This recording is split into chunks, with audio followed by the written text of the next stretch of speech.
E se a figura política mais polarizadora da nossa era não for, na verdade, a causa da crise que vivemos, mas sim o espelho que Deus está usando para nos mostrar a idolatria que se instalou no coração da sua própria igreja. Antes de prosseguirmos, peço que você se prepare. Se você está pronto para ouvir uma verdade que desafia e purifica, comente com a palavra "desperta" abaixo e assista até o fim, pois a conclusão irá conectar todos os pontos de uma maneira que você não espera. Esta mensagem é, em sua essência, um sermão teológico e um alerta solene direcionado diretamente ao coração da igreja, especialmente no tumultuado cenário político moderno dos nossos dias. A premissa fundamental sobre a qual construiremos nosso raciocínio é inabalável. Desde a aurora da criação até este exato momento, Deus sempre deteve as rédeas da história humana, exercendo uma soberania absoluta que transcende e governa toda e qualquer manobra política terrena. É crucial entender que esta não é uma análise sobre partidos ou ideologias, mas sobre o trono do céu e o estado do povo, que diz representar esse reino na terra. Nesse contexto, a figura de Donald Trump não é o foco principal, mas sim um instrumento profético, um teste divino, ou mais precisamente, um espelho implacável que Deus ergueu diante de nós. O propósito desse espelho não é julgar o homem, mas expor a verdadeira e muitas vezes chocante condição espiritual da igreja. Ele revela com uma clareza desconfortável a nossa alarmante capacidade de fazer concessões, o perigo iminente de cairmos na idolatria política e o trágico desvio da nossa missão mais sagrada, a proclamação intransigente do Evangelho e a busca por uma vida de santidade. Portanto, a tese que iremos desvendar é um chamado urgente e inadiável para que a Igreja, como corpo de Cristo, pare de depositar sua confiança e esperança em homens, partidos ou sistemas políticos. É uma convocação para que ela se autoexamine com honestidade brutal e retorne desesperadamente ao temor do Senhor, ao discernimento espiritual que nasce da intimidade com a palavra e, acima de tudo, a uma lealdade feroz, absoluta e inabalável unicamente a Jesus Cristo. As Escrituras nos dizem clara e repetidamente: é Deus quem levanta reis e é Deus quem os derruba. Em Daniel 2, versículo 21, está escrito: Ele muda os tempos e as estações, remove reis e estabelece reis. Ele dá sabedoria aos sábios e entendimento aos inteligentes. Todo governante, seja justo ou rebelde, ocupa seu trono pela permissão ou intenção do Todo-Poderoso. Alguns são nomeados para pastorear e abençoar. Outros são colocados para expor, corrigir ou julgar. De qualquer forma, é Deus quem nomeia, não o homem. Isso deve humilhar cada crente e nos fazer parar para perguntar com corações sinceros: Senhor, o que estás dizendo neste momento da história? O que estás fazendo por meio desta pessoa, deste tempo, desta tensão? Ao considerarmos figuras como Donald Trump, devemos ir além das lentes partidárias e das reações emocionais. Não estamos apenas observando uma figura política. Estamos testemunhando uma peça do grande enredo soberano de Deus se desenrolando diante de nossos olhos. Alguns o veem como um protetor da liberdade religiosa, um defensor de valores morais e conservadores, um homem que lutou para restaurar a verdade em uma cultura de compromisso. Outros o veem como uma fonte de divisão, um homem com inconsistências morais, cuja liderança gerou controvérsia e confusão. Mas a verdade não é determinada pela opinião pública ou pela preferência política. Ela é definida pelos propósitos de Deus.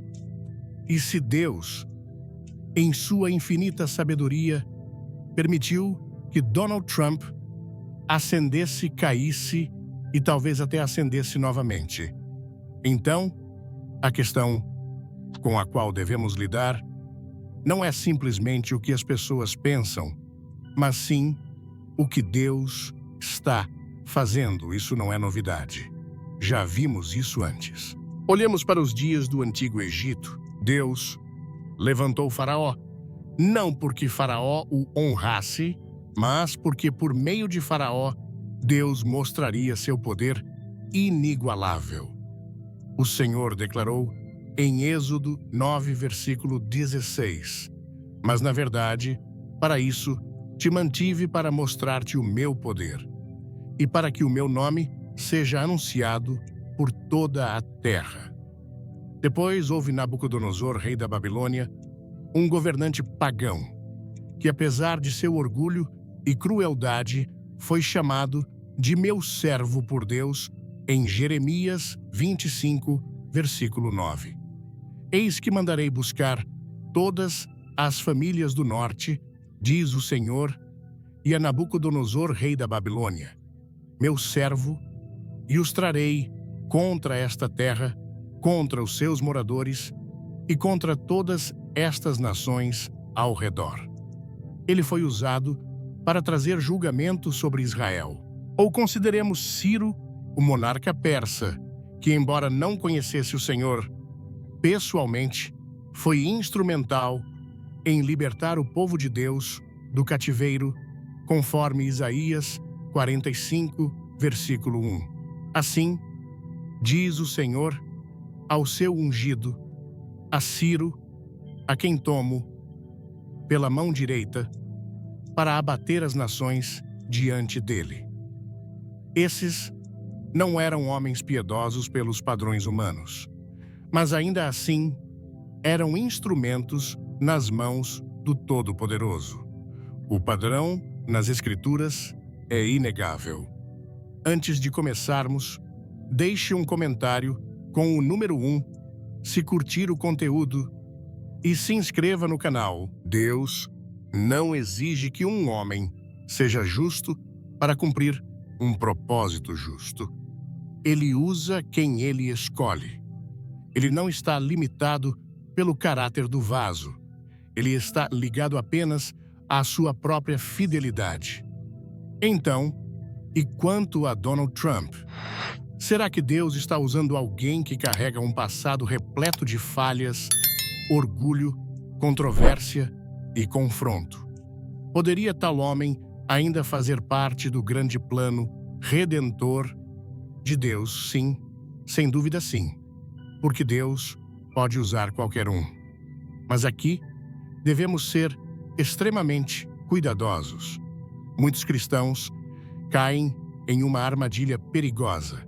Eles confundem o uso de uma pessoa por Deus com a aprovação de Deus por essa pessoa. Mas o fato de alguém deter poder, ou até mesmo defender alguns ideais cristãos, não significa necessariamente que Deus está satisfeito com essa pessoa. Ser usado por Deus não é o mesmo que ser aprovado por Deus. É por isso que o discernimento é importante. É por isso que devemos permanecer ancorados na palavra, não em personalidades. Somos chamados a ser vigilantes sábios e espiritualmente despertos, não influenciados por carisma nem distraídos por autoridade terrena. Não devemos confundir influência com santidade ou força política com favor espiritual, pois no final, os propósitos de Deus prevalecerão. E a única questão que resta é esta: teremos olhos para ver o que ele está fazendo ou o perderemos, porque estávamos focados demais no homem, em vez da mensagem que Deus está enviando por meio dele. Pode muito bem ser que Deus, em sua sabedoria soberana, não esteja simplesmente usando certos líderes para avançar uma agenda política, mas para testar o coração de uma nação, refinar a alma da igreja e despertar a consciência dos crentes individuais. Este não é o momento de exaltar cegamente um homem, não importa quão forte, ousado ou persuasivo ele pareça. Pelo contrário, é o momento de abrir nossos olhos espirituais e perguntar: Senhor, o que estás fazendo por meio deste homem? O que estás revelando a nós? Às vezes, Deus não dá a uma nação um líder como recompensa. Às vezes, ele dá um líder como um reflexo, um espelho erguido para revelar o que realmente valorizam, o que escolheram adorar, o que estiveram dispostos a comprometer por poder. As Escrituras nos lembram que quando Israel exigiu um rei para ser como as outras nações, não foi um momento de clareza espiritual, foi um momento de rebelião. E assim, Deus lhes deu Saul.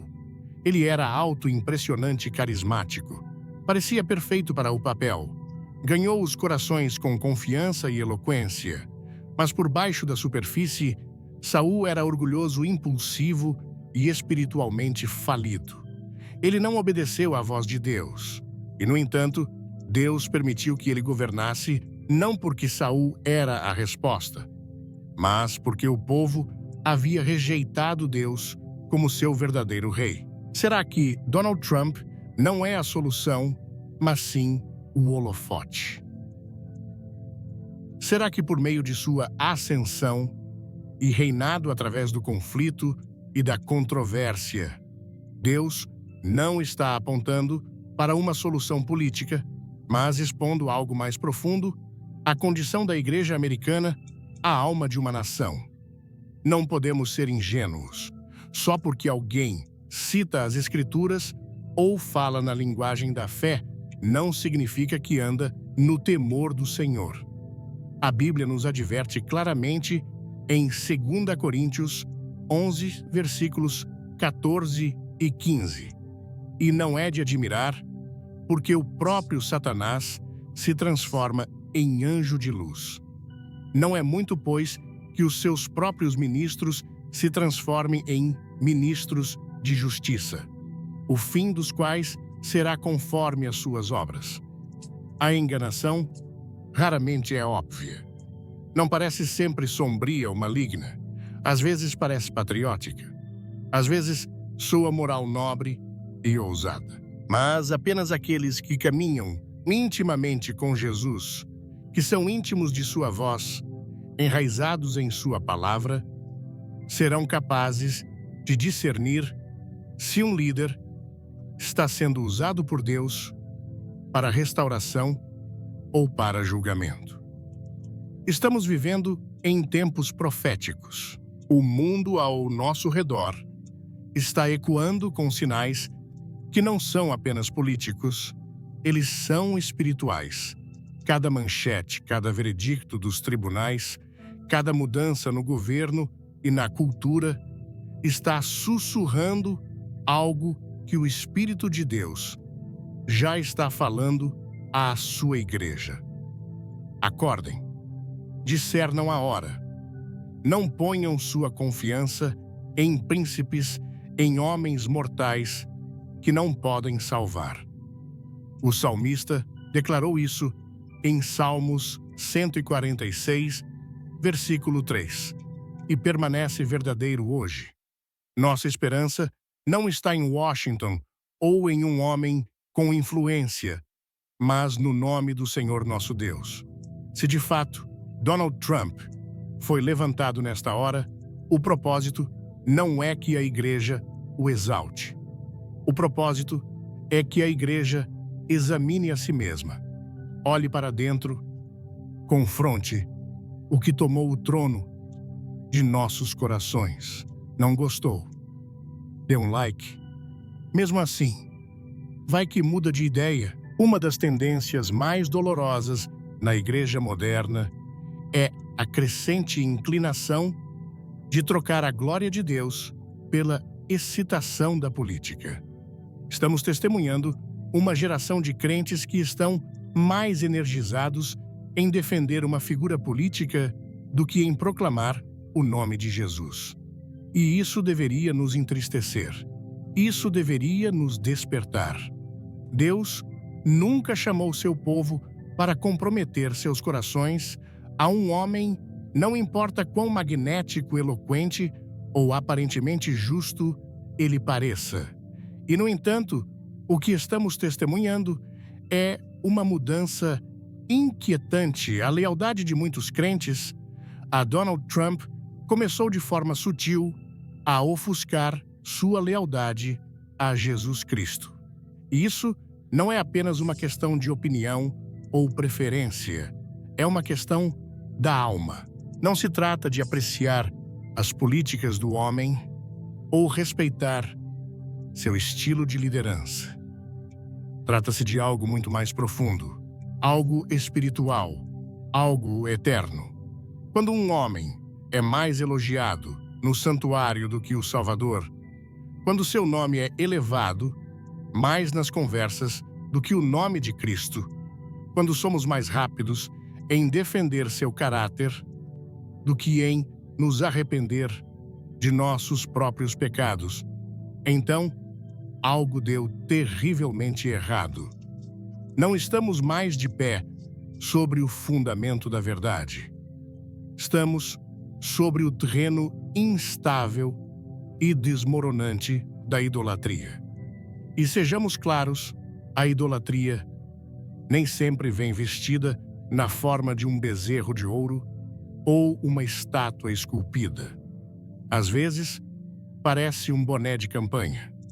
Às vezes, é um slogan entoado em comícios. Às vezes, é uma defesa inabalável de um homem que se tornou intocável na mente das pessoas. Há um perigo real quando elevamos qualquer ser humano a um nível onde a crítica honesta parece heresia. Mas Deus não está confuso. Ele não está impressionado com nossa política ou nossa paixão por movimentos. Ele é ciumento por sua glória e não a compartilhará. Não com um homem, não com um partido, não com uma bandeira ou uma filosofia. Ele sozinho é digno. Quando a igreja começa a borrar a linha sagrada entre a lealdade a Cristo e a devoção a uma figura política, a história nos mostra o que vem a seguir: julgamento. Não porque Deus é cruel, mas porque Ele é santo.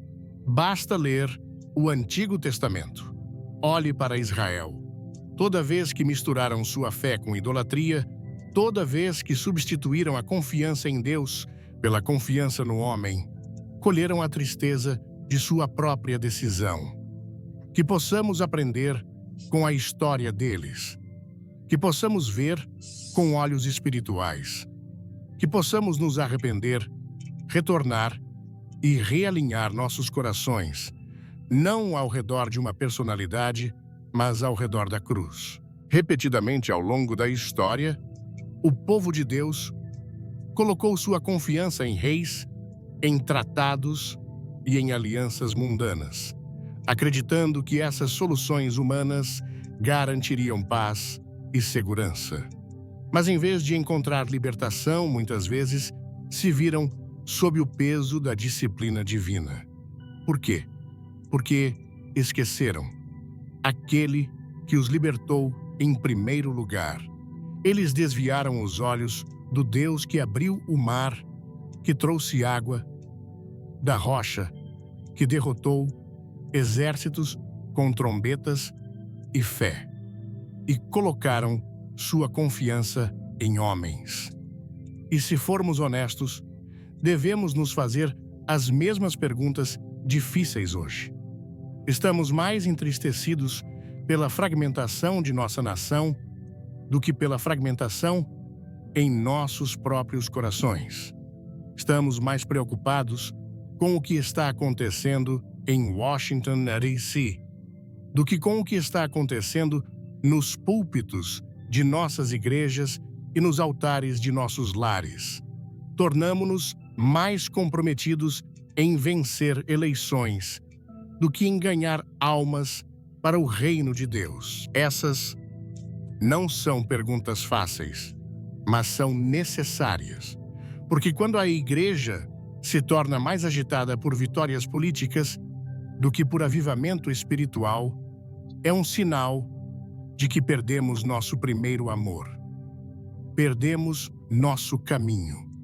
A verdade é que Deus não precisa de um presidente para cumprir sua vontade.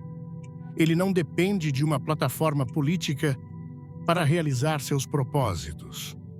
O que ele deseja, o que ele está chamando, é uma igreja santa. Uma igreja que o teme mais do que teme a rejeição cultural.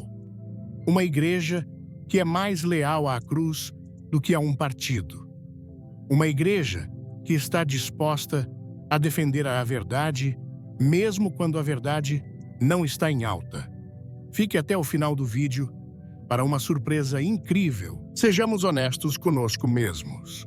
Muitos de nós, em nossa ânsia de vencer a guerra cultural, defendemos coisas das quais deveríamos nos ter arrependido. Justificamos arrogância porque trouxe resultados. Desculpamos imoralidade porque estava alinhada com nossos objetivos políticos. Ignoramos divisão e orgulho porque acreditávamos que os fins justificavam os meios. Mas Deus não trabalha por meio de compromissos. Ele não abençoa o pecado, mesmo que esteja vestido de estratégia. Ele não usa trevas para realizar a luz, pelo menos não sem antes expor as trevas pelo que elas são. Deixe isso penetrar. Deus nunca abençoa o compromisso. E quando começamos a tratar a verdade como opcional, algo a ser deixado de lado, em prol do poder ou da popularidade, não estamos mais operando no Espírito de Deus. Estamos lutando uma batalha espiritual sem espada. A verdade não é negociável. É a espada do Espírito. E quando a deixamos de lado, por ganhos políticos, nos desarmamos em uma guerra que não podemos nos dar ao luxo de perder. Não podemos derrotar a enganação adotando suas táticas. Só podemos superá-la com santidade e humildade e a palavra de Deus sem filtros. Agora, mais do que nunca, a igreja precisa de discernimento. Não apenas conhecimento, não apenas paixão, mas clareza espiritual, que só vem da intimidade com Cristo. Porque às vezes o inimigo não vem com chifres e fogo. Às vezes ele entra pelos portões da igreja usando um sorriso, carregando uma bandeira e soando como um salvador. Satanás não se importa em usar alguém que soe conservador se isso levar a igreja à complacência, ao orgulho ou à lealdade cega. Ele não se intimida com uma voz que soa moral se essa voz distrai o povo de Deus do Evangelho. É por isso que a Bíblia nos adverte repetidamente em Salmos 146, versículo 3. Não confieis em príncipes, nem nos filhos dos homens, em quem não há salvação. Nossa esperança nunca foi destinada a repousar sobre quem está na Casa Branca. Nossa esperança está ancorada naquele que está no trono do céu, cujo reino não tem fim, cuja autoridade não pode ser abalada. Então, se Deus está falando profeticamente nesta hora, pode não ser apenas sobre Donald Trump. O aviso pode estar direcionado à igreja, ao nosso culto, aos nossos afetos, às nossas lealdades. Temos que perguntar a quem louvamos, em quem confiamos, a quem seguimos, quando o mundo está em chamas. E se nossa resposta for qualquer pessoa ou qualquer coisa além de Jesus Cristo, então já trocamos a verdade por uma mentira. E Deus não deixará isso sem contestação. É crítico agora, mais do que nunca, que entendamos a diferença entre ser usado por Deus e ser aprovado por Deus. Essa distinção é sutil, mas é vital. Em todas as páginas das Escrituras, vemos Deus usando indivíduos, alguns fiéis, outros profundamente falhos, para cumprir seus propósitos. Ele usou Faraó para exibir seu poder. Ele usou Nabucodonosor para trazer julgamento. Ele usou Ciro para libertar seu povo. Mas em nenhum desses casos, o uso de Deus desses líderes implicava que ele aprovava seu caráter ou abençoava seu comportamento. Não confundamos soberania com aprovação. Deus pode trabalhar por meio de qualquer um. Sim, até mesmo indivíduos profundamente falhos, orgulhosos ou controversos. Mas isso não significa que ele endossa seus caminhos, e devemos ser sábios o suficiente para reconhecer isso. Quando olhamos para a figura de Donald Trump, vemos um homem que, sem dúvida, abalou o cenário político. Ele desafiou normas de longa data e sacudiu o establishment de maneiras tanto admiradas quanto criticadas. Sua ousadia, sua rejeição ao politicamente correto e sua franqueza em certas questões morais e nacionais ressoaram com muitos cristãos que sentem que seus valores foram ignorados ou silenciados por muito tempo.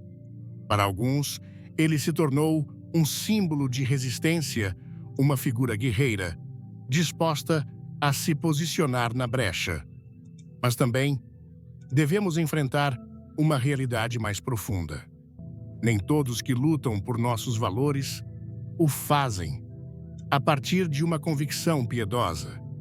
E nem todos que recebem aplausos de uma multidão estão andando em harmonia com o Espírito. Alguns na sociedade e até mesmo na igreja foram arrastados pela emoção do momento. Eles se agarraram a um homem em vez de a mensagem da cruz. E assim, devemos retornar a esta verdade. Deus não está procurando campeões políticos. Ele está procurando discípulos fiéis. Ele não está construindo uma campanha. Ele está construindo sua igreja. E se quisermos fazer parte dessa igreja, devemos manter nossos olhos em Cristo, nossa lealdade ao seu reino e nossos corações ancorados na verdade eterna. Quer mais? Compartilhe com seus amigos e ative o sininho. Há momentos profundos e cruciais em que devemos pausar e examinar o espírito por trás de nossa lealdade. É fácil demais apaixonar-se pelos valores que alguém afirma defender. Vemos uma figura pública defendendo o que parece ser justiça, opondo-se à corrente cultural, falando com ousadia, desafiando o status quo, e presumimos que devem ser de Deus. Presumimos que sua utilidade deve significar aprovação divina. Mas aqui está o perigo sutil, porém devastador. Só porque alguém luta por seus valores não significa que anda no espírito. E só porque Deus escolhe usar alguém para preservar certas liberdades ou agitar uma nação, não significa que devemos segui-lo sem discernimento, sem oração ou sem cautela espiritual. Não devemos esquecer os caminhos de nosso Deus soberano. Ele usou Faraó não para abençoar o Egito, mas para exibir seu poder através do julgamento. Ele falou a verdade por meio da jumenta de Balaão, mesmo quando o próprio Balaão estava em desobediência, conforme Números 22, versículos 28 a 30. Então, o Senhor fez falar a jumenta que disse a Balaão: que te fiz eu, para que me espancasses estas 3 vezes. Respondeu Balaão à jumenta: porque zombaste de mim. Se eu tivesse uma espada na mão, agora te mataria. Replicou a jumenta a Balaão: porventura, não sou a tua jumenta, em que tens cavalgado desde o tempo em que me tornei tua até hoje? Acaso tem sido o meu costume fazer assim contigo? Ele respondeu: não. Ele permitiu que Judas Iscariotes traísse o Filho de Deus, não porque aprovava o coração de Judas, mas porque a traição cumpriria as Escrituras e conduziria à redenção do mundo. Esses homens foram usados por Deus, mas não foram honrados por Ele. Eles foram instrumentos, não exemplos. Eles desempenharam um papel no plano eterno de Deus, mas esse papel não significava que eram justos. De fato, muitos estavam sob julgamento divino e, ainda assim, suas ações moveram a história adiante sob a mão de Deus. Esse é o mistério e a majestade de sua soberania. Devemos ser sábios o suficiente para ver que nem todo homem que Deus usa é um homem que Ele abençoa. Há momentos solenes em que Deus levanta um líder não para trazer cura a uma nação, mas para expô-la. Às vezes, seu propósito não é construir, mas revelar. E é aqui que muitos de nós erramos. Presumimos que utilidade é prova de piedade, mas as Escrituras são claras. Mesmo o anticristo realizará sinais e maravilhas. Mesmo ele atrairá multidões. Se os sinais por si só fossem a medida da justiça, então a enganação reinaria sem controle. Utilidade não é o teste da piedade. Obediência é humildade, é rendição à palavra, e a vontade de Deus é a verdadeira marca de uma pessoa que anda em harmonia com o Espírito. E onde essas qualidades estão ausentes, onde a arrogância, orgulho, divisividade e compromisso moral tomam seu lugar, devemos ser cautelosos, não celebratórios. Porque o que podemos estar testemunhando não é um avivamento nacional, mas um holofote divino. E por meio desse holofote, Deus pode estar expondo algo muito mais sério do que política.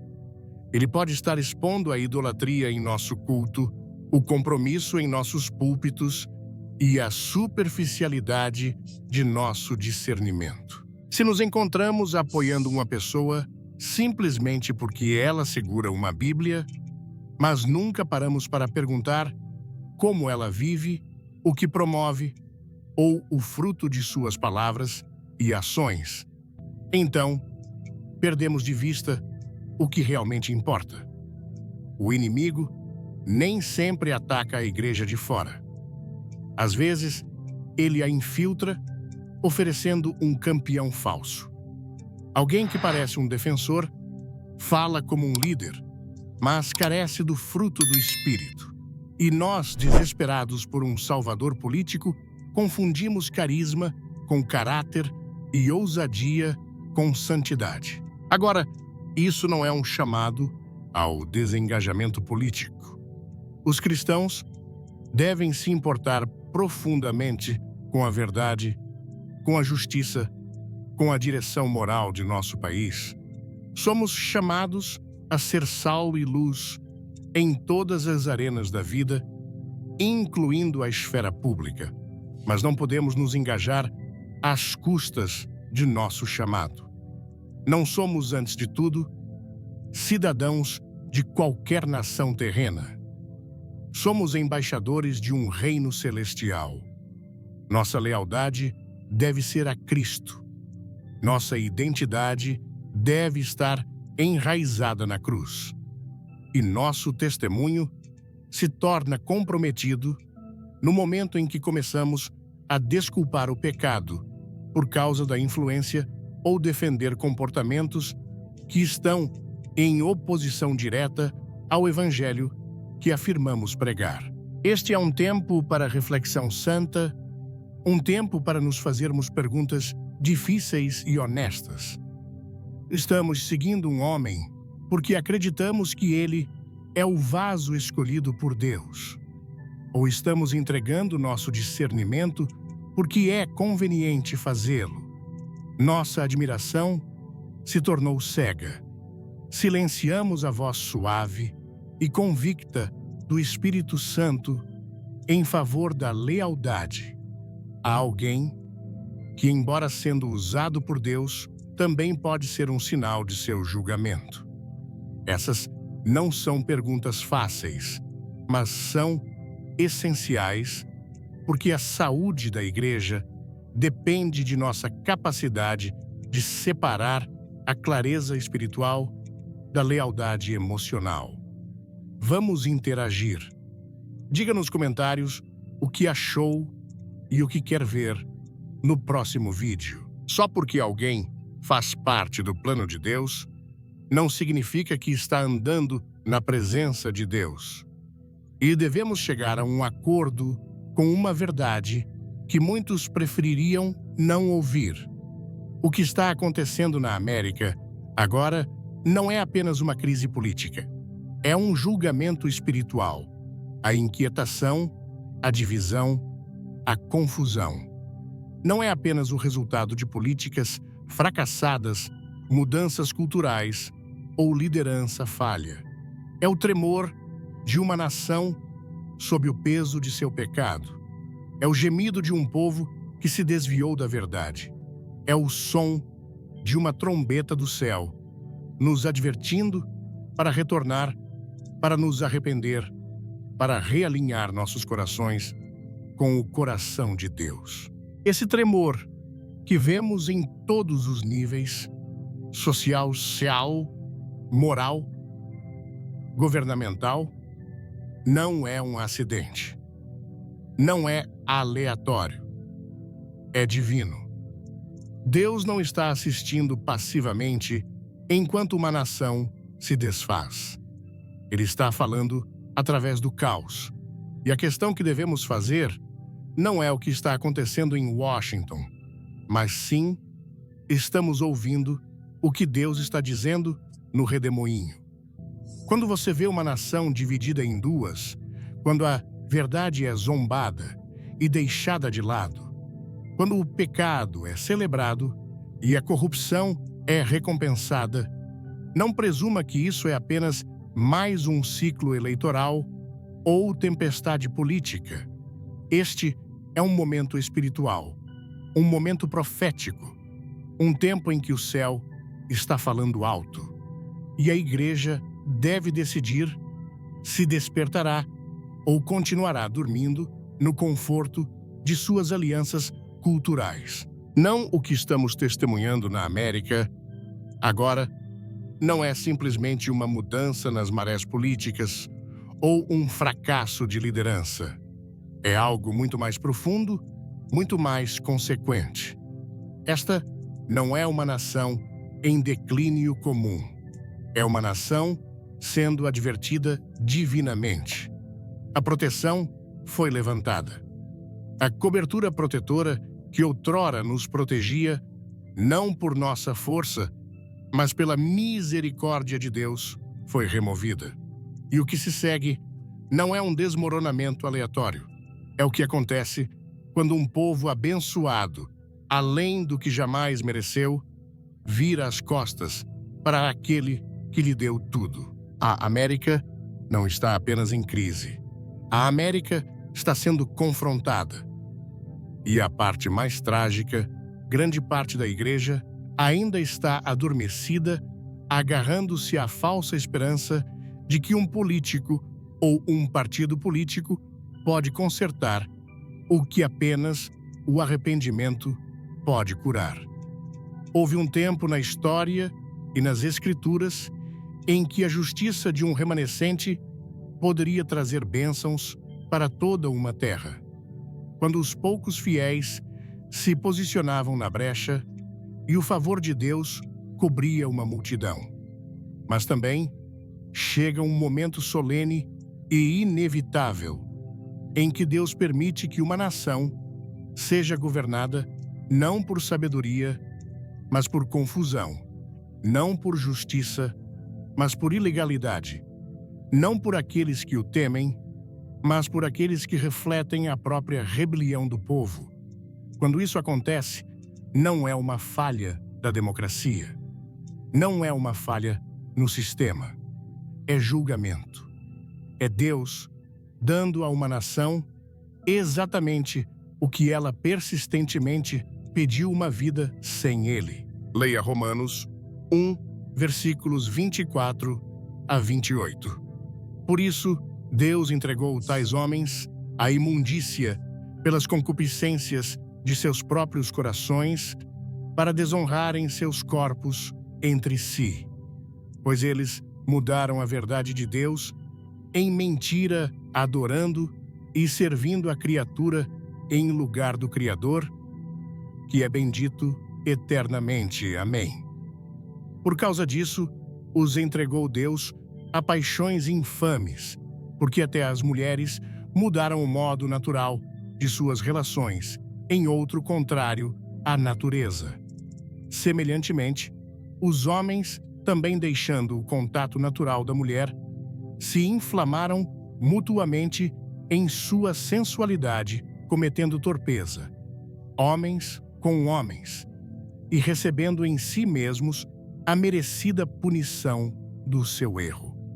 E por haverem desprezado o conhecimento de Deus, o próprio Deus os entregou a uma disposição mental reprovável para praticarem coisas inconvenientes. Quando um povo rejeita a verdade e suprime zomba dela e a troca por mentiras, Deus os entrega, não em ira, mas em tristeza, a pensamentos depravados, à cegueira moral, para celebrar as próprias coisas que os destroem. E quando olhamos ao redor, hoje para o colapso da família, a distorção da verdade, a celebração do pecado e o silêncio de tantos púlpitos, como podemos negar que já estamos sob esse julgamento? Donald Trump não é a causa dessa crise e certamente não é a cura. Sua ascensão ao poder, sua influência dramática, sua queda e a possibilidade de seu retorno. Esses não são meramente eventos políticos ou manchetes de notícias. Eles são um espelho divino. Por meio de tudo isso, Deus revelou algo mais do que corrupção na política. Ele revelou corrupção em nossos próprios corações. Ele nos mostrou o que agarramos quando estamos com medo, onde colocamos nossa esperança quando o mundo treme, e quão facilmente trocamos a verdade por conveniência, a lealdade por discernimento e o temor de Deus pelo favor do homem. Esse tremor, essa inquietação profunda em nossa cultura, em nossas igrejas, em nossas próprias almas. Não é apenas ruído, é a voz de Deus elevada como uma trombeta. Ele está falando não apenas à nação, mas ao seu povo. Porque o julgamento, as Escrituras nos dizem, sempre começa na casa de Deus. Antes que ele responsabilize uma nação, ele primeiro se volta para sua igreja e pergunta: o que vocês fizeram com a verdade que confiei a vocês? O que fizeram com minha palavra, com meu espírito, com meu filho? E qual seria nossa resposta se ousássemos falar honestamente? Diluímos o evangelho para torná-lo palatável.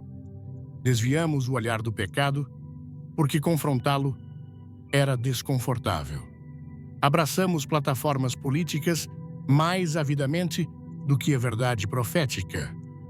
Fizemos as pazes com Babilônia. Nos acostumamos ao conforto, ao poder, ao aplauso do homem. E esquecemos que fomos chamados para ser separados. Não devemos perder o que Deus está dizendo nesta hora. Se continuarmos a interpretar advertências divinas como nada mais do que tendências políticas ou padrões culturais, perderemos todo o ponto. Deus não está perguntando se a América oscila para a esquerda ou para a direita. Ele está perguntando se seu povo se humilhará, se afastará de seu pecado e retornará a ele com todo o coração. Se pensamos que a solução está em uma economia mais forte, em uma fronteira mais segura, ou em ter uma voz mais alta em Washington, então entendemos mal a natureza da crise. Isso não é político, é espiritual, e a única cura é a rendição espiritual. Pode muito bem ser que a era de Donald Trump, passada, presente ou ainda em desdobramento, não seja sobre o homem em si, mas sobre a misericórdia de Deus, soando um alarme para uma igreja adormecida. A mensagem é clara: acordem. Parem de idolatrar líderes falhos. Parem de trocar seu direito de primogenitura por influência política. Arrependam-se do pecado. Retornem à santidade. Porque sempre que Deus envia julgamento, ele sempre envia a advertência primeiro. E o que estamos vivendo agora pode muito bem ser a advertência final antes do colapso. O tremor que está reverberando por todas as instituições, todos os sistemas, todos os santuários, não é uma convocação para lutar mais forte na política. É um chamado para cair mais profundamente em arrependimento. Estamos vivendo em uma temporada em que a igreja está sendo tentada a trocar sua voz profética por poder político. E ao fazer isso, estamos renunciando à própria coisa que nos faz a igreja. O chamado à santidade, a urgência do evangelho, a clareza da verdade. Essas chamadas sagradas estão sendo deixadas de lado, não porque não sejam mais verdadeiras, mas porque não são mais convenientes. Estamos mais preocupados em ser relevantes do que em ser justos, mais ansiosos por permanecer em sintonia com as linhas partidárias do que em permanecer em sintonia com o Espírito Santo. E isso, queridos irmãos e irmãs, não é a missão que Cristo nos deu. Nunca fomos chamados para ser uma máquina política. Nunca fomos destinados a colocar nossa esperança em tronos terrenos. Fomos chamados para ser uma cidade no topo de uma colina, uma luz na escuridão, um pilar de verdade em um mundo em desmoronamento. Mas em algum momento ao longo do caminho, começamos a acreditar que se pudéssemos apenas nos alinhar com as pessoas certas, as políticas certas, as personalidades certas, então poderíamos preservar nossa influência. E ao fazer isso, muitos de nós comprometeram a própria verdade que fomos destinados a proclamar. Mas a verdade real, eterna, inspirada por Deus, não é negociável. Não é algo que suavizamos, remodelamos ou diluímos para se adequar ao humor do momento ou à política do dia. A verdade permanece mesmo quando nos custa, e a Igreja deve retornar a essa verdade com ousadia, humildade e urgência antes que a luz se apague.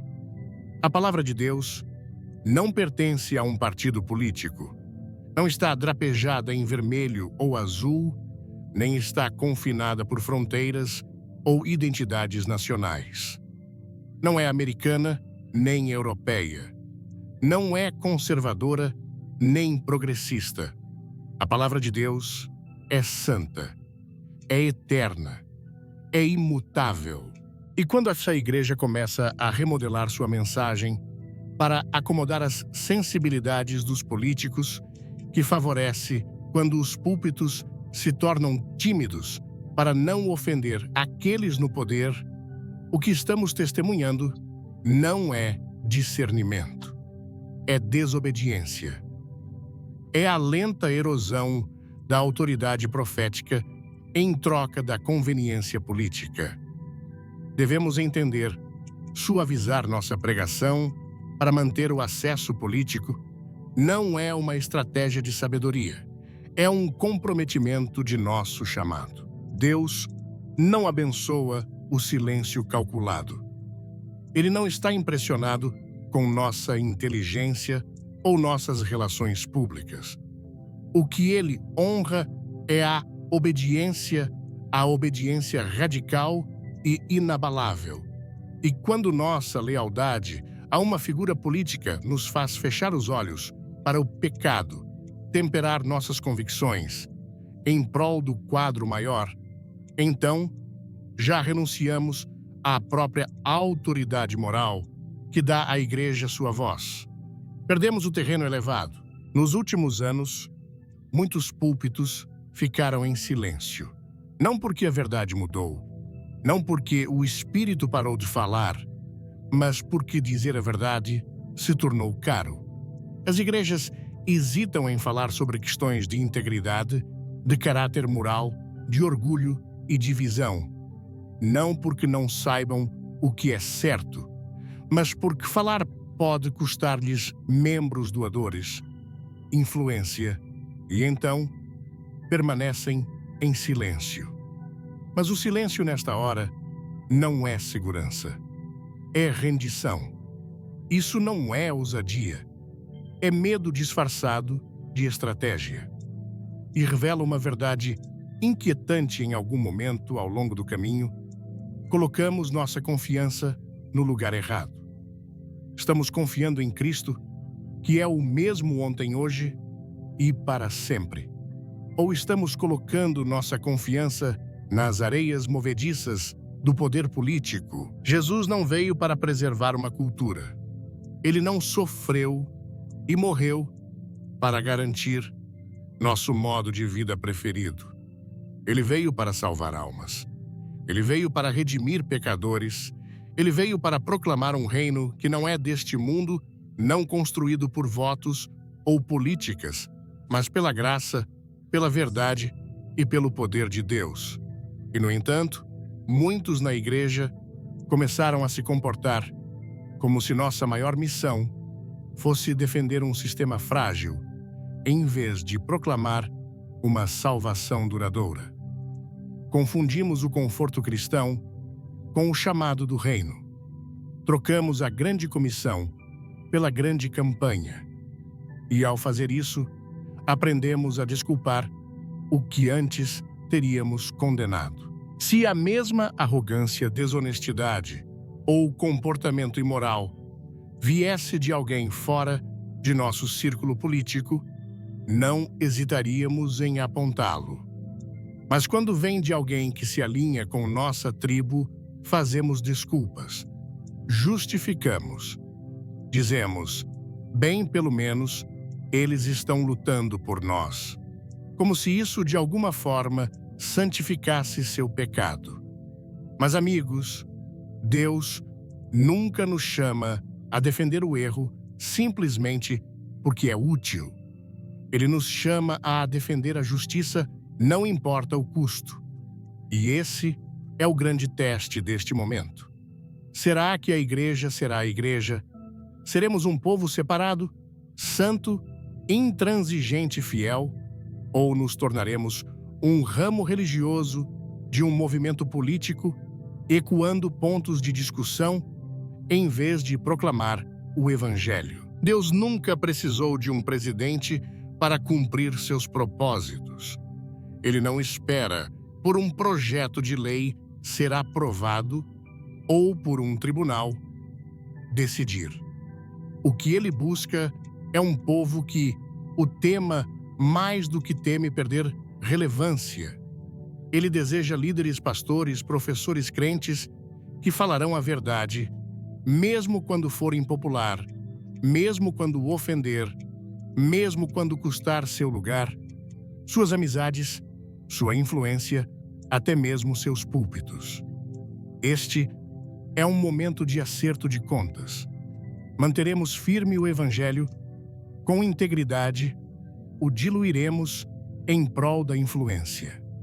Honraremos a Cristo com corações indivisos, ou continuaremos sacrificando a verdade no altar da vantagem política. Porque se a igreja se recusar a falar a verdade, agora podemos descobrir que quando a cultura finalmente colapsar, nossa voz não importará mais. Teremos nos tornado irrelevantes. Não porque o Evangelho falhou, mas porque falhamos em pregá-lo sem compromisso. O silêncio diante da decadência moral não é neutralidade, é traição. E algo na atmosfera espiritual desta geração parece um aviso final. O tumulto que vemos no mundo, o caos em nossas comunidades, a tensão em nossas famílias, o desmoronamento dos governos, a confusão moral correndo por nossas escolas e nossas telas. Tudo isso aponta para um tremor mais profundo. Algo eterno está sendo agitado. E muitos de nós sentimos isso profundamente em nossos espíritos. Sentimos. Um alarme santo está soando. E a questão não é se Deus está falando. Ele está. A questão é ouviremos há uma agitação nos corações de muitos homens e mulheres que talvez não tenham palavras para descrever o que sentem, mas que sabem no fundo de seus ossos que algo não está certo. Eles sentem que não estamos vivendo em tempos comuns. Estes não são apenas anos políticos ou mudanças culturais. Estamos na borda de algo eterno. Uma tempestade está se formando e o céu não está mais calmo. A janela da misericórdia de Deus, que foi mantida aberta pela graça por tanto tempo, está começando a se estreitar. E no meio desta turbulência, com toda sua controvérsia, imprevisibilidade e presença polarizadora, está Donald Trump. Mas não se engane, esta história não é sobre ele. Ele pode não ser o personagem principal neste momento divino. Talvez ele seja simplesmente um instrumento usado por Deus não para glorificar um homem, mas para despertar uma igreja adormecida. Sua ascensão dramática, sua queda impressionante e seu retorno implacável ao centro das atenções nacionais. Nada disso é acidental. É parte de uma narrativa maior, mais solene. Ao longo da história, Deus usou figuras inesperadas e disruptivas para sacudir seu povo da complacência. Às vezes, ele envia um pastor com um cajado. Outras vezes, um rei com uma espada. E às vezes, ele levanta uma figura que não se encaixa em nossas expectativas. Não porque essa pessoa seja justa, mas porque o povo se tornou insensível à justiça. Deus enviou profetas a Israel não apenas para confortá-los, mas para confrontá-los, para expor o que estava escondido, para sacudir o que se tornou estagnado. E quando seu povo parou de ouvir os profetas, ele permitiu que reis e governantes, mesmo aqueles longe de serem santos, se levantassem, não para liderá-los, mas para peneirá-los. E se o que testemunhamos nestes últimos anos não foi Deus exaltando um homem, mas Deus expondo uma nação, e se o tempo de Trump no poder e a resposta da igreja a ele nunca foram destinados a defini-lo, mas a revelar-nos. Olhe ao redor. Vimos igrejas divididas não sobre a verdade das Escrituras, mas sobre plataformas partidárias. Assistimos crentes se destruindo mutuamente, não por pecado ou doutrina, mas por lealdade política. Pastores comprometeram o Evangelho para preservar suas plataformas. Cristãos sacrificaram seu testemunho no altar do partidarismo. E o mundo que observa já cético olha com confusão e consternação, perguntando-se por que aqueles que são chamados a representar Cristo soam mais como comícios de campanha do que como o reino de Deus. E se isso não nos despertar, se isso não partir nossos corações, então, talvez não estejamos apenas dormindo. Talvez estejamos espiritualmente cegos, porque este momento não é, em última análise, sobre Trump ou qualquer político. É sobre tempo. O tempo está se esgotando. E Deus não está medindo nossa fé pelo quão apaixonadamente aplaudimos um candidato. Ele está medindo nossos corações pelo quão urgentemente nos arrependemos, quão plenamente obedecemos e quão ousadamente proclamamos Jesus Cristo como Senhor. A turbulência que estamos testemunhando não é apenas cultural, é profética. É o som de uma trombeta de advertência ecoando pela terra. É Deus em sua misericórdia, sacudindo o chão sob nossos pés antes que o julgamento caia. Os sinais estão por toda parte. O desmoronamento da verdade, a quebra da moralidade, o aumento do ódio, da enganação e da confusão.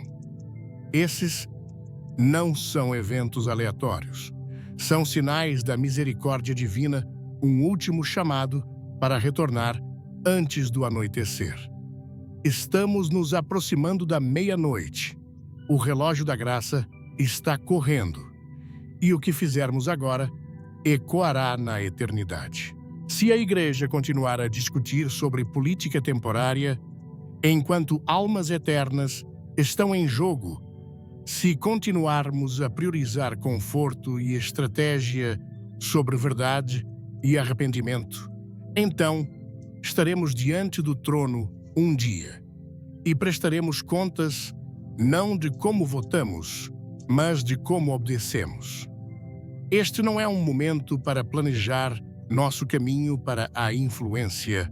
É um momento para cairmos de rosto diante do Deus vivo, para chorarmos por nosso pecado, para purificarmos nossos corações da idolatria e para fixarmos nosso olhar novamente na cruz. Deus está nos dando uma janela estreita, um momento de misericórdia para retornar a Ele, não apenas com nossas palavras, mas com nossas vidas inteiras.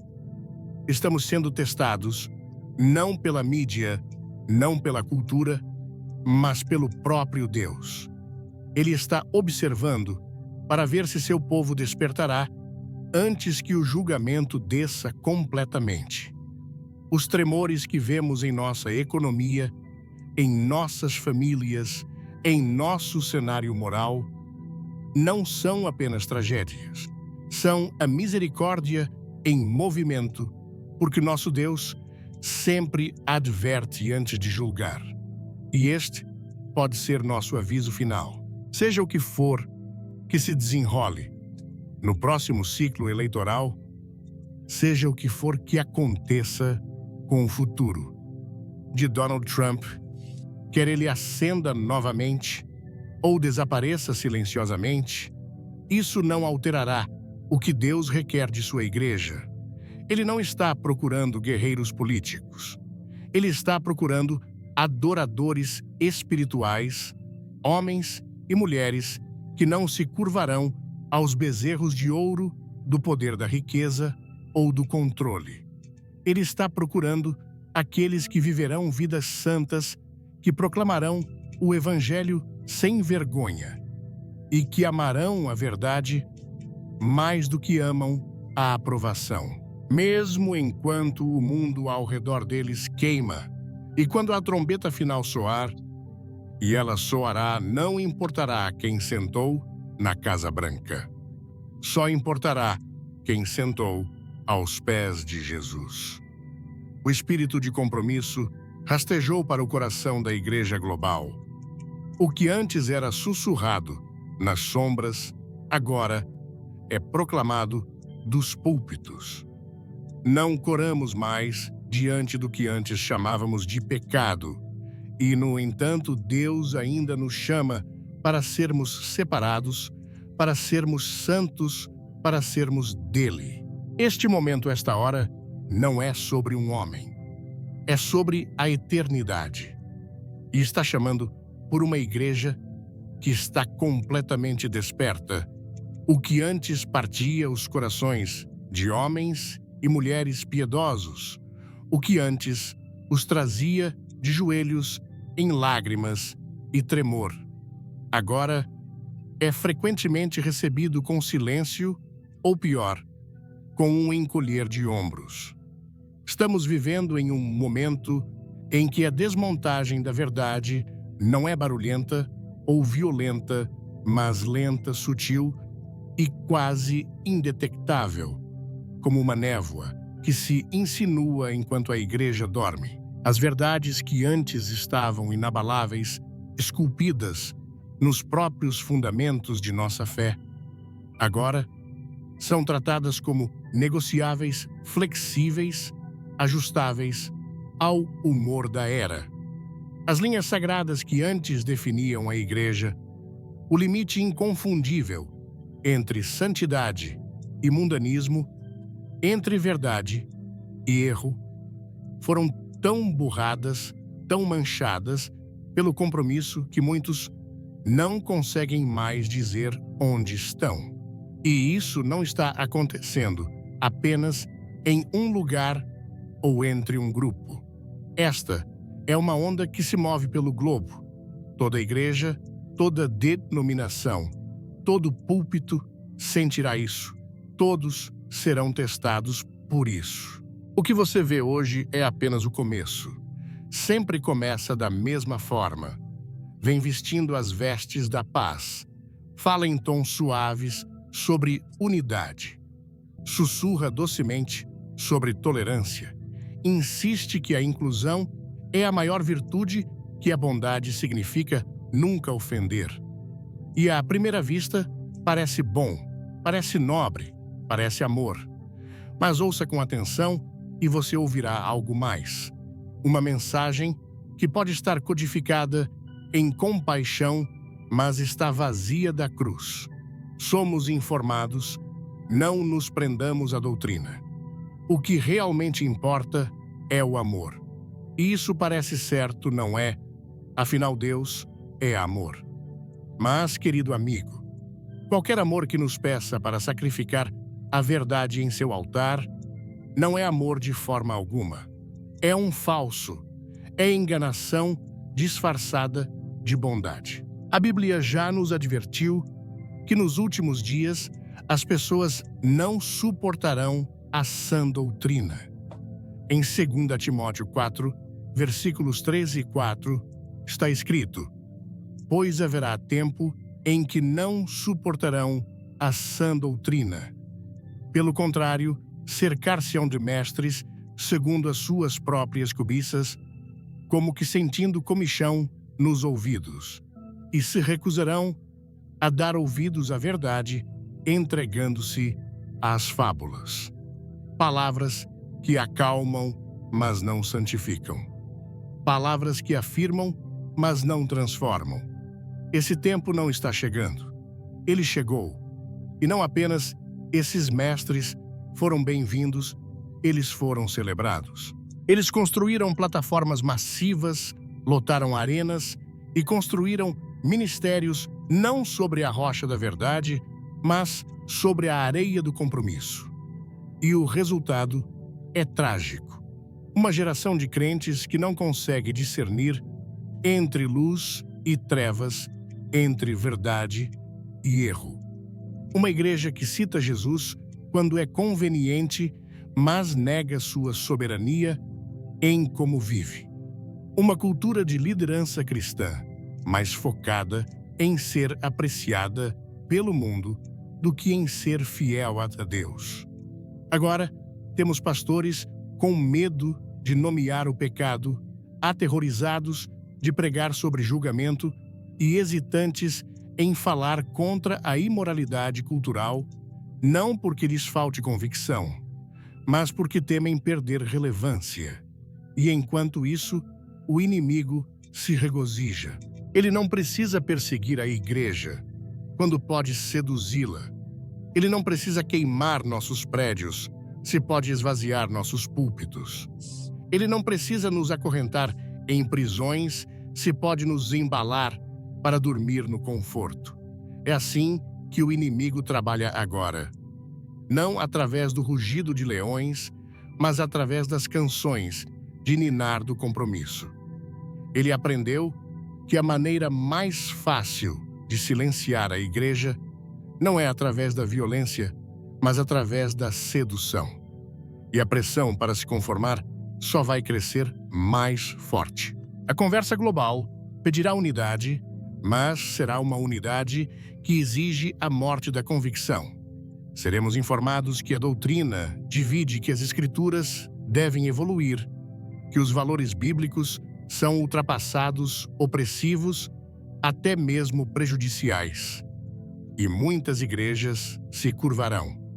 Elas deixarão de lado a espada do Espírito e adotarão a linguagem da diplomacia. Trocam o temor do Senhor pelo aplauso dos homens. Mas ouça-me agora. Quando você tira a ofensa do Evangelho, você tira seu poder. Quando você tenta misturar luz com trevas, o que você obtém não é harmonia, é sombra. E Deus não chamou seu povo para ser uma sombra. Ele nos chamou para ser uma luz ardente em um mundo escuro. E a parte mais triste é esta: muitas igrejas nem perceberão o que aconteceu. Elas continuarão a se reunir, continuarão a cantar canções, continuarão a pregar sermões, mas o fogo terá desaparecido. O espírito estará entristecido. Jesus estará do lado de fora batendo, como fez em Laodiceia.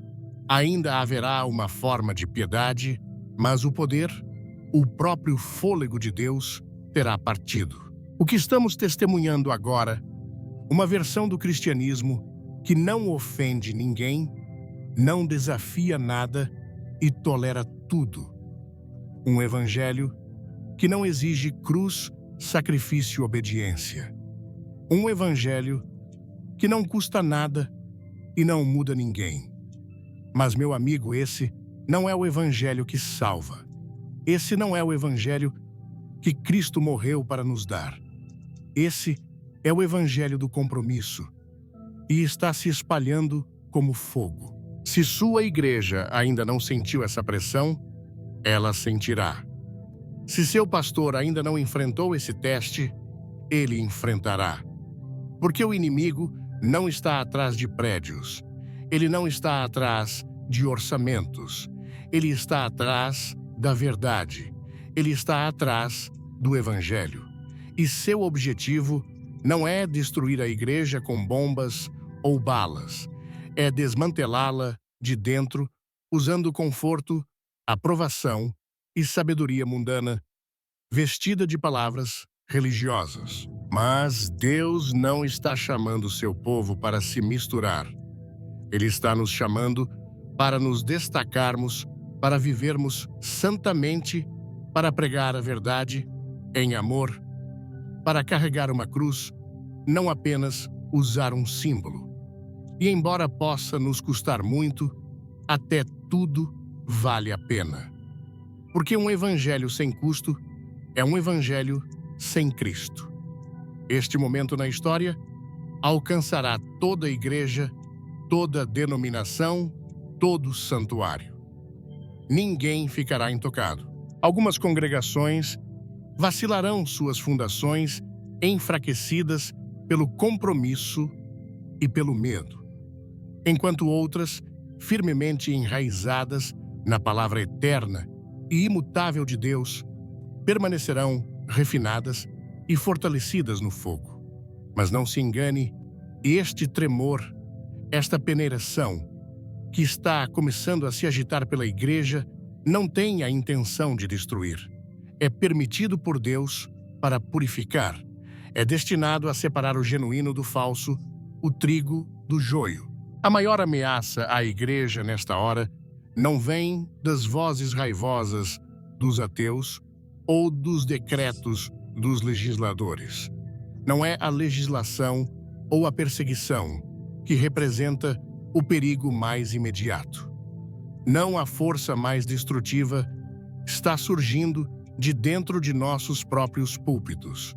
Vem de homens que seguram uma Bíblia em uma mão, mas nunca abrem verdadeiramente suas páginas em seus corações.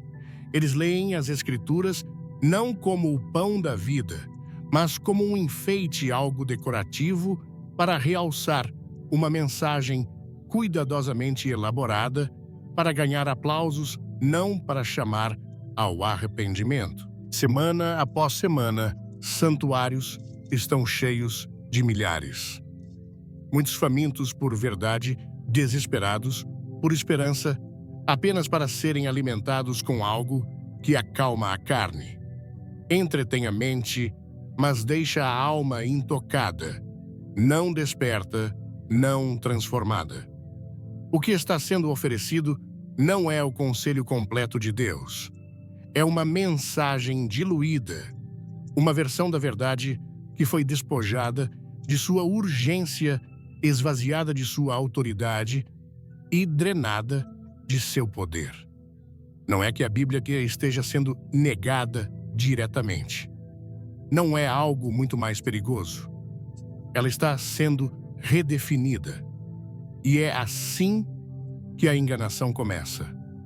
Não com uma negação alta, mas com uma pergunta sutil. Deus realmente disse isso? Aquela voz antiga do Éden ainda ecoa em nossas igrejas, hoje vestida com uma nova linguagem, mas carregando a mesma intenção venenosa. Você ouve isso quando os pregadores declaram: este versículo deve ser reinterpretado à luz da cultura moderna. Você ouve isso quando sugerem: bem, Jesus nunca abordou diretamente essa questão.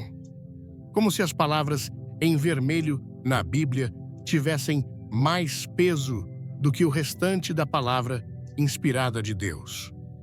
O que eles estão realmente dizendo é: isto queremos uma Bíblia que se encaixe em nossas vidas, não vidas que se conformem à Bíblia. E a igreja está sofrendo por isso. Olhe ao redor e você verá que estamos no meio de uma fome espiritual. Não uma fome de música ou culto. Não uma fome de eventos ou atividades religiosas, mas uma fome da palavra de Deus. E as pessoas não estão perecendo porque não ouviram um sermão. Estão perecendo porque o sermão que ouviram nunca lhes disse a verdade. Elas entraram na igreja sobrecarregadas pelo pecado e saíram com um sorriso no rosto, completamente inalteradas, acreditando que estão andando no caminho estreito, enquanto ainda marcham pela estrada larga que leva à destruição. Isso não é amor. Isso não é graça. Isso é negligência espiritual. É o que acontece quando o homem toma o trono e Deus se torna um personagem coadjuvante em sua própria casa. É o que acontece quando os pastores se tornam celebridades, quando o púlpito se torna um palco e quando a teologia é substituída por slogans criados para inspirar, mas não para convencer. A Bíblia, em tais mãos, torna-se uma ferramenta não para revelar Deus, mas para reforçar a mensagem que o pregador já decidiu dar. Não há mais um chamado à santidade, nenhum clamor por arrependimento, nenhuma convicção de pecado. Apenas um fluxo interminável de discursos motivacionais, drapejados em linguagem cristã, mas vazios de autoridade divina. Mas Deus nunca chamou seus pastores para serem apreciados. Ele não os ordenou a serem populares ou elogiados. Ele os chamou para alimentar suas ovelhas. Ele lhes disse para pregar a palavra em tempo e fora de tempo, para repreender, exortar, permanecer firmes, seja bem-vindo ou rejeitado. Mas muitos hoje se tornaram mercenários, fazendo o trabalho não por devoção, mas por aplausos, por influência, por segurança. E quando os lobos chegam, e eles estão chegando, o mercenário foge. Mas os verdadeiros pastores permanecem. Agora estamos vivendo no tempo de teste. Lobos se infiltraram despercebidos, vestidos de carisma fluentes em meias verdades. E a pergunta que o céu está fazendo é esta: quem permanecerá pela verdade, mesmo que custe tudo? Porque estamos em uma geração que quer Jesus, o Salvador, mas não Jesus, o Senhor. Eles querem a cruz como conforto, não como um chamado para morrer para si mesmos. E muitos púlpitos estão lhes dando exatamente o que desejam. Mas deixe-me dizer claramente: Deus não é zombado. Ele não está impressionado com o tamanho da multidão. Ele não está verificando quantos seguidores um pregador tem online. O que move seu coração é se sua palavra está sendo honrada, se está sendo corretamente dividida, proclamada sem medo e vivida com coragem e convicção. Pois, quando uma igreja abandona a palavra de Deus, ela não perde apenas a doutrina. Ela perde o poder, porque não é a emoção que salva. Não são programas inteligentes ou músicas bem produzidas que transformam o coração. O poder da salvação está em um lugar: o Evangelho. E quando você remove o Evangelho, você remove a única esperança que um pecador tem. Você pode ainda construir uma plataforma, mas não construirá a igreja. Você pode reunir uma multidão, mas não haverá conversões. Você pode provocar excitação, mas não haverá unção. Não precisamos de mais palestrantes motivacionais nos púlpitos. Precisamos de homens e mulheres de Deus que estiveram no lugar secreto, que choraram por seu povo, que tremem diante da palavra e que a declararão com ousadia e amor, seja ela bem-vinda ou rejeitada. Porque quando tudo mais desaparecer, e desaparecerá, é a verdade que permanecerá. É tempo mais do que tempo para a igreja na América retornar de todo o coração à palavra de Deus. Não apenas para citá-la de memória ou decorar nossas mensagens com um versículo aqui e ali, mas para retornar com reverência, obediência e rendição. Devemos vivê-la. Devemos pregá-la. Devemos nos submeter a ela como nossa autoridade final e absoluta. não como uma voz entre muitas, mas como a voz acima de todas as outras. Porque se a mensagem que pregamos não está ancorada na palavra eterna de Deus, então não importa quão eloquente, quão inspiradora, ela é impotente para salvar. Sem a palavra, estamos oferecendo sombras em vez de luz, ecos, em vez de verdade, ruído, em vez do evangelho que liberta os cativos. Uma das maiores enganações que se infiltram silenciosamente na igreja americana hoje é a crença de que a perseguição é uma aflição estrangeira, algo reservado para lugares distantes como a Coreia do Norte, as igrejas subterrâneas da China ou os cantos devastados pela guerra do Oriente Médio. Lemos suas histórias, vemos as manchetes e sentimos uma pontada de tristeza em nossos corações. Sussurramos orações por eles e então seguimos com nossas vidas convencidos de que estamos isolados pelo conforto da liberdade religiosa. Convencemos-nos, talvez inconscientemente, de que por vivermos em uma terra construída sobre a liberdade, estamos de alguma forma isentos dos fogos que sempre refinaram a igreja em todas as gerações. Mas devo dizer a vocês, com o peso do Espírito Santo pressionando meu coração, que essa ilusão está prestes a ser destruída.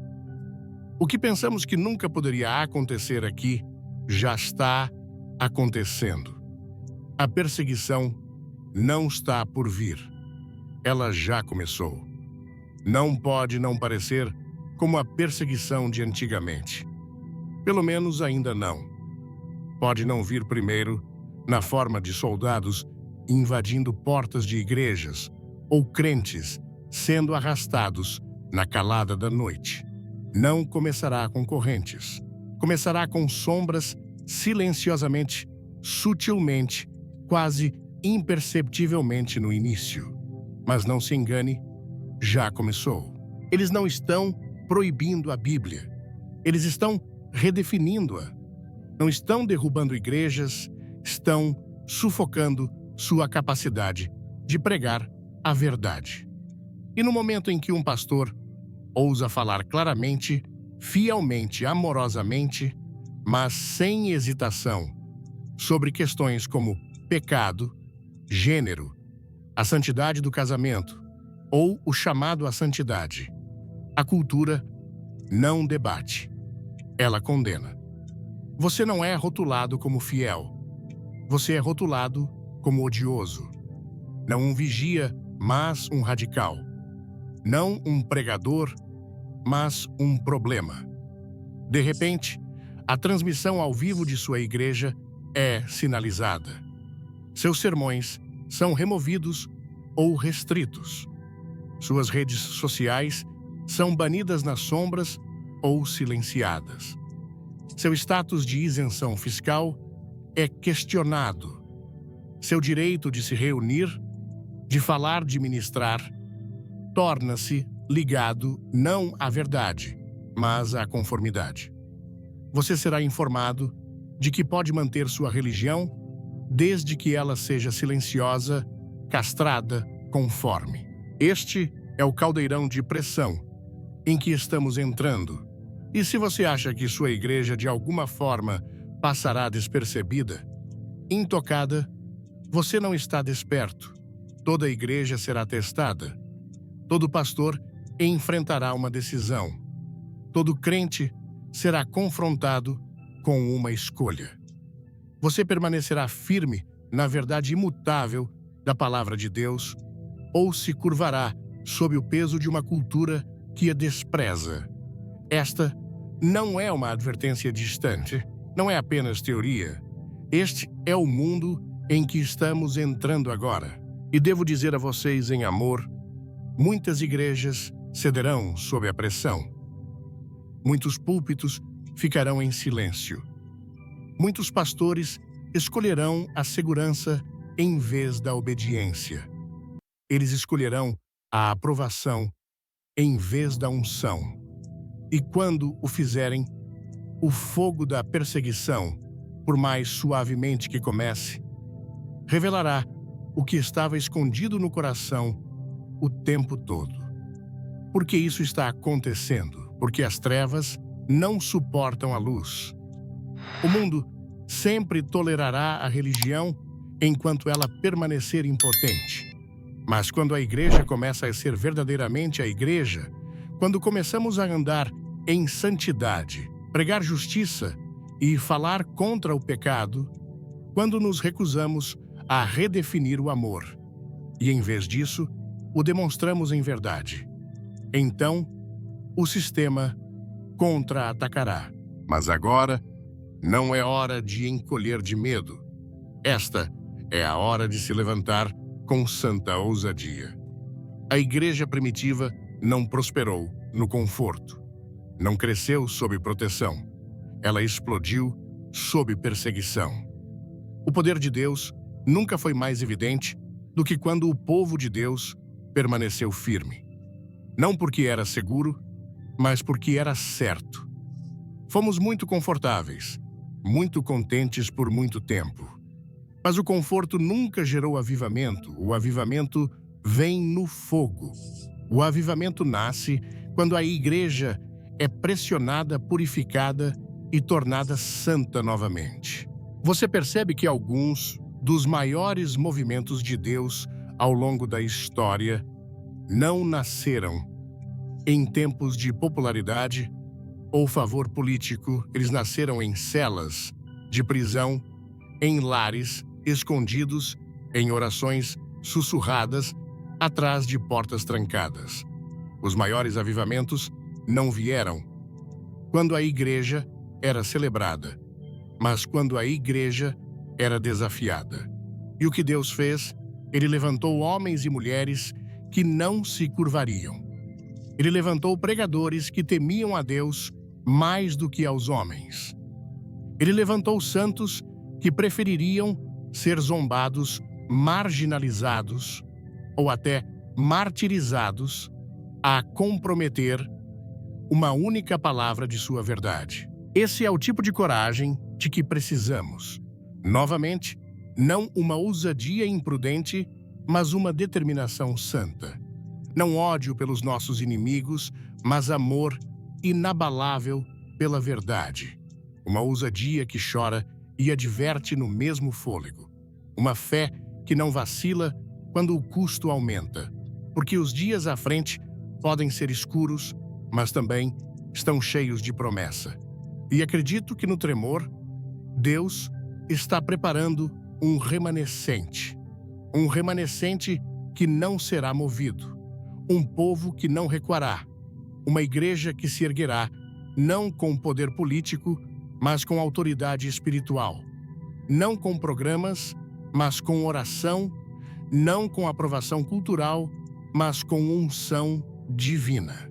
E se voltarmos verdadeiramente, voltarmos à palavra de Deus, ao Evangelho de Jesus Cristo, então, mesmo na perseguição, mesmo na pressão, veremos poder, veremos pureza e veremos a presença de Deus se mover novamente de maneiras que nenhuma lei, nenhum rótulo e nenhuma oposição jamais poderão deter.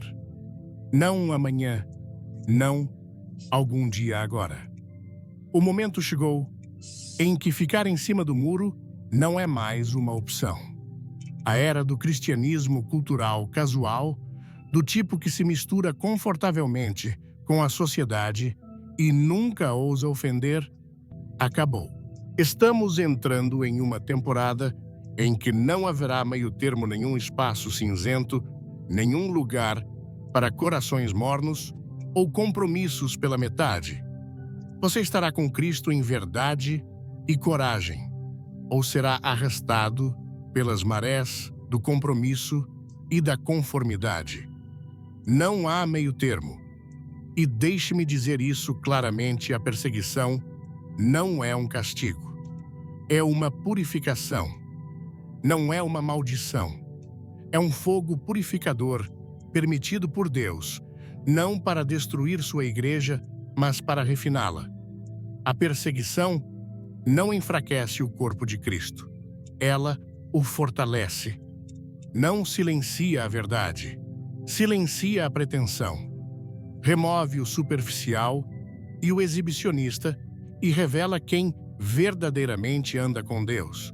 Revela quem construiu sua fé na rocha e quem a construiu na areia. Se pudermos abraçar esta temporada, não com amargura, mas com fé. Se pudermos vê-la, não como Deus se afastando de nós, mas nos chamando mais profundamente para Ele, então, até o fogo da perseguição pode ser a própria coisa que reacende seu poder em nossos púlpitos, nossos bancos e nossas vidas pessoais. O tempo do cristianismo fácil, do tipo que não custa nada e não arrisca nada, está chegando ao fim.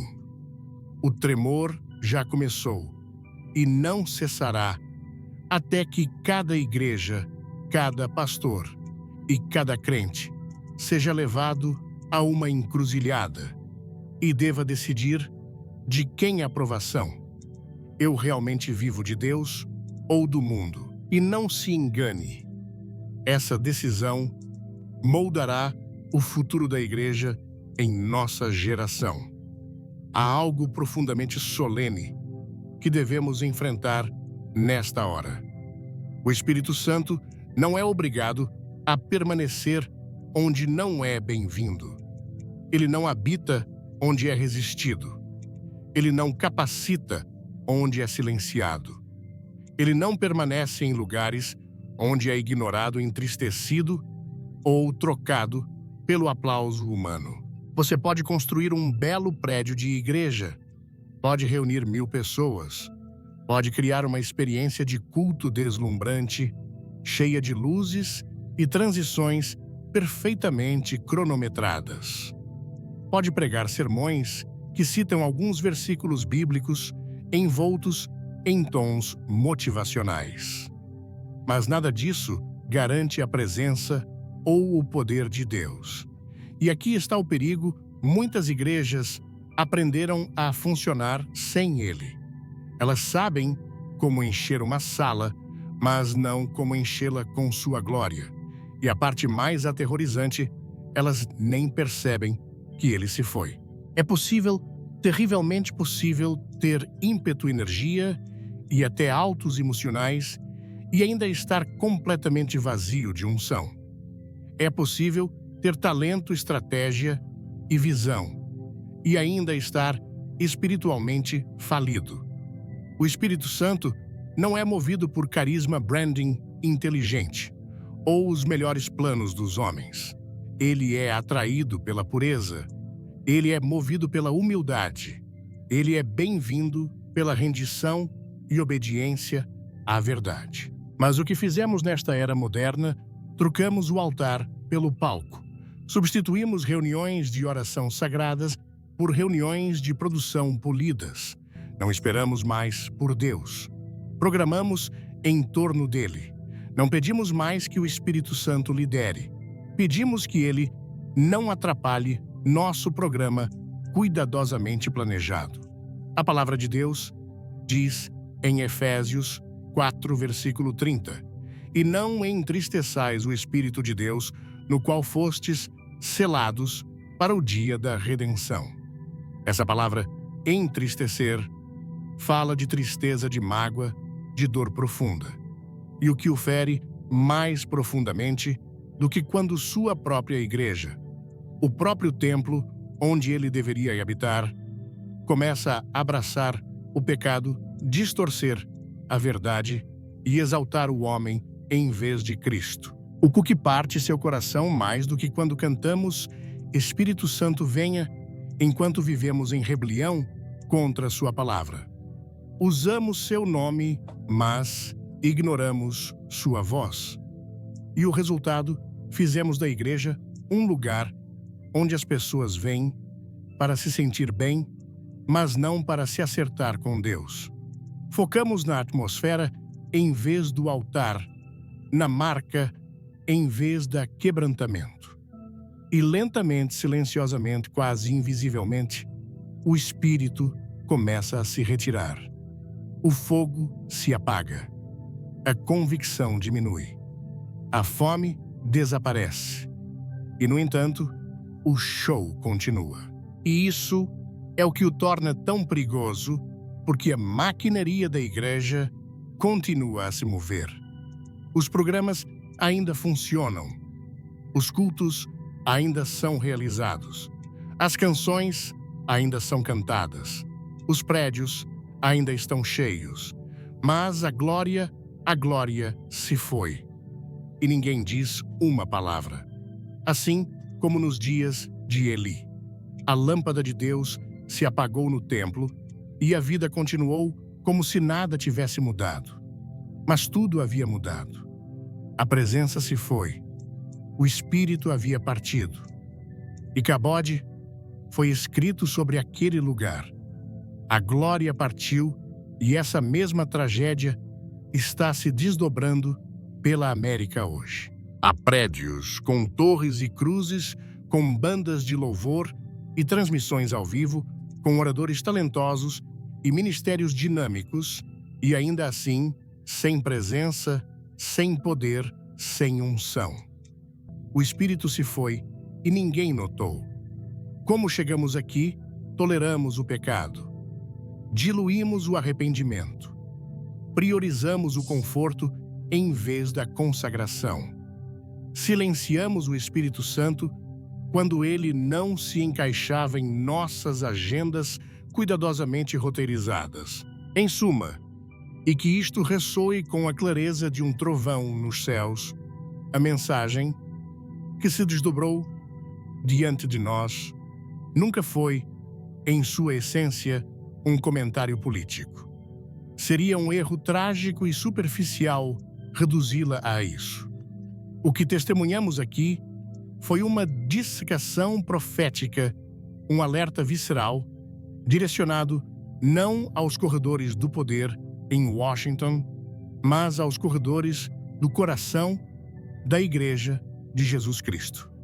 Esta análise utilizou os eventos políticos contemporâneos e a figura polarizadora de Donald Trump não como objeto de estudo, mas como a lente de aumento de Deus, o bisturi divino usado para expor uma crise espiritual muito mais profunda, uma metástase que ameaça a própria alma da Igreja, a praga da concessão, o câncer da idolatria política e o abandono devastador da verdade imutável da Escritura Sagrada. Vimos como Deus, em sua soberania insondável, pode usar qualquer líder, seja um faraó de coração endurecido, um Ciro pagão ou um Nabucodonosor arrogante, não como um selo de aprovação, mas como um instrumento em seu plano redentor. Confundir o uso soberano de Deus com sua aprovação moral é o erro fundamental que tem levado a Igreja a um estado de cegueira espiritual. O que foi revelado sob esta luz divina não é primariamente a corrupção de um sistema político, mas a alarmante disposição da Igreja em comprometer sua santidade por poder político. Revelou-se como os púlpitos se calaram sobre o pecado para não ofender doadores, como a lealdade a um homem e a um partido começou a suplantar sutil e perigosamente a lealdade a Cristo. Este espelho divino nos forçou a encarar a chocante realidade de que muitos de nós nos tornamos mais apaixonados em defender um candidato do que em proclamar o Evangelho, mais rápidos em justificar falhas de caráter em nossos líderes escolhidos do que em nos arrependermos de nossos próprios pecados. Essa é a idolatria moderna, não forjada em ouro, mas em slogans de campanha, em uma lealdade cega que se recusa a criticar e que transforma a discordância honesta em heresia. Quando uma figura humana se torna intocável na mente do povo de Deus, o terreno sagrado da adoração já foi profanado e estamos de pé sobre o chão, trêmulo e quebradiço da idolatria. Contudo, e esta é a virada crucial da mensagem, o diagnóstico severo não nos conduz ao abismo do desespero. Pelo contrário, ele nos leva ao altar do arrependimento. A palavra final que ecoa do trono da graça não é uma sentença de condenação irrevogável, mas um chamado poderoso, urgente e apaixonado para que voltemos para casa. É a voz do Pai que nos exorta a despertar do nosso sono complacente, a sacudir a poeira do mundo de nossas vestes e a examinar com honestidade brutal a quem ou a que nossa lealdade realmente pertence. Este é um apelo para que a Igreja coletiva e individualmente renuncie de uma vez por todas à falsa esperança depositada em líderes terrenos, em plataformas políticas ou em vitórias eleitorais. A nossa salvação, a nossa segurança e o nosso futuro nunca estiveram e nunca estarão nas mãos de quem ocupa o salão oval, mas unicamente nas mãos daquele que ocupa o trono do universo. Diante disso, somos compelidos a uma ação radical, restabelecer o fundamento de nossas vidas, de nossas famílias e de nossas igrejas, não sobre a areia movediça da opinião cultural ou da conveniência política, mas sobre a rocha inabalável da santidade do discernimento espiritual e da obediência absoluta à palavra de Deus. A santidade não é uma opção para crentes de elite, é o chamado de Deus para todo aquele que leva o seu nome. É o ambiente onde o seu poder habita e onde a sua glória se manifesta. O discernimento não é um dom místico, mas o fruto de uma intimidade profunda com Cristo que nos permite distinguir a voz do bom pastor do uivo dos lobos, mesmo quando eles vêm vestidos em pele de ovelha, carregando uma bandeira e falando nossa linguagem religiosa. E a obediência à palavra de Deus não é legalismo, mas a linguagem do amor, a prova definitiva de que Jesus não é apenas nosso Salvador, mas também nosso Senhor. Este é, portanto, o chamado final, e talvez o último, antes que o relógio profético avance para a próxima hora. É um convite para que a Igreja se levante de sua sonolência, abandone seus flertes com Babilônia e retome seu posto como sal da terra e luz do mundo. Uma luz não pode se misturar com as trevas, ela deve expô-las. O sal não pode perder o seu sabor, ele deve preservar e purificar. Fomos chamados não para sermos um comitê de ação política, mas uma embaixada do reino dos céus. Fomos chamados não para vencer uma guerra cultural com as armas do mundo, raiva, divisão e compromisso moral, mas para demonstrar um reino superior através do fruto do Espírito amor, alegria, paz, paciência, benignidade, bondade, fidelidade, mansidão e domínio próprio. A hora da neutralidade acabou. O tempo do cristianismo cultural conveniente e que não custa nada chegou ao fim. Estamos entrando em uma era de peneiramento onde o fogo da provação revelará o que é madeira, feno e palha e o que é ouro, prata e pedras preciosas. A Escritura nos adverte, de forma inequívoca, o juízo sempre começa pela casa de Deus. Antes que Deus responsabilize uma nação, ele primeiro se volta para sua igreja e pergunta: o que você fez com a verdade que eu lhe confiei? Onde está a sua santidade? Onde está o seu primeiro amor? Que não sejamos encontrados em falta. Que este não seja apenas mais um sermão que ouvimos, mas um marco divino em nossa jornada. Que possamos olhar para trás, para este momento, como o dia em que paramos de colocar nossa esperança em príncipes e homens mortais e a ancoramos novamente com todas as nossas forças no nome do Senhor nosso Deus.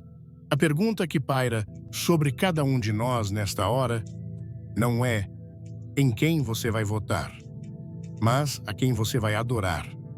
Não é de que lado da política você está, mas você está do lado do Senhor. Se esta mensagem queimou em seu espírito, se você sentiu o toque do Espírito Santo, o convencendo do pecado, da justiça e do juízo, se você sente o chamado para abandonar os ídolos políticos e retornar ao seu primeiro amor, não deixe este momento passar. Este é o seu chamado para o altar. Onde quer que você esteja, este é o momento de decisão. Portanto, eu o convido a fazer uma declaração pública de realinhamento. Não para mim, não para os outros, mas para o céu, como um testemunho da decisão do seu coração. Se você escolhe hoje renunciar à idolatria política e colocar Jesus Cristo de volta em seu devido lugar, no trono absoluto de sua vida, escreva agora mesmo nos comentários com ousadia e convicção: eu escolho Cristo. Que esta seja sua bandeira, seu juramento de lealdade, o grito de guerra de sua alma, declarando que sua esperança não está em um homem, mas no Deus homem, Jesus, o Rei dos Reis e Senhor dos Senhores. Amém.